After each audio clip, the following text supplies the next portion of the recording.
এইমাত্র আমি 20 টাকার তেজপাতা কিনছি। এটা মশলা একটা, এটা আপনার ভালো করে জানেন, পরিমাণটা একটু আইডিয়া করে দেখেন। আর আপনাদেরকে এই ডাবল একটা প্যাকেট করা সেটা দেখাচ্ছি, তুলনামূলক বলবেন এটা ডাবল নাকি প্যাকেট। আরেকটা প্যাকেট দেখাবো আপনাদের, এই যে দেখেন, এটা যেতে যেতে বসছে, এটার পরিমাণটা দেখেন কত।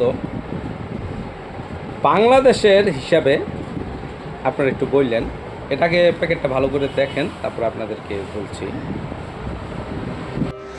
আমার জানা মতে বাংলাদেশে মশলার হিসাবে তেজপাতা অবশ্যই ব্যবহার করা হয়, কিন্তু এই যে তেজপাতা দেখছেন মশলা হিসাবে সবচেয়ে কম দাম, যেটা 100 টাকা 100 টাকার কমে কেজিতে পাওয়া যায়, অথচ 20 টাকার একটা প্যাকেট।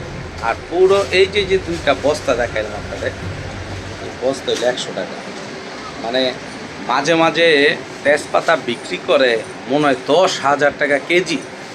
10,000 টাকা যদি কেজি তেজপাতায় বিক্রি করে খুচরা দোকানে, তাহলে এই দেশের সিন্ডিকেটটা ভাঙবেন কীভাবে?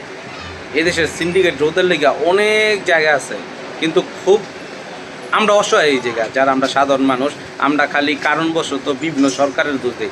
আর সরকারে কি তেজপাতা বিক্রি করবো নাকি?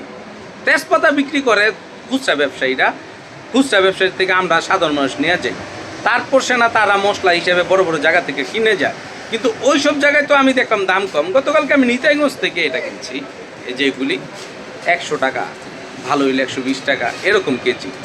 সুতরাং মানে কি কমু, লজ্জা লাগতেছে।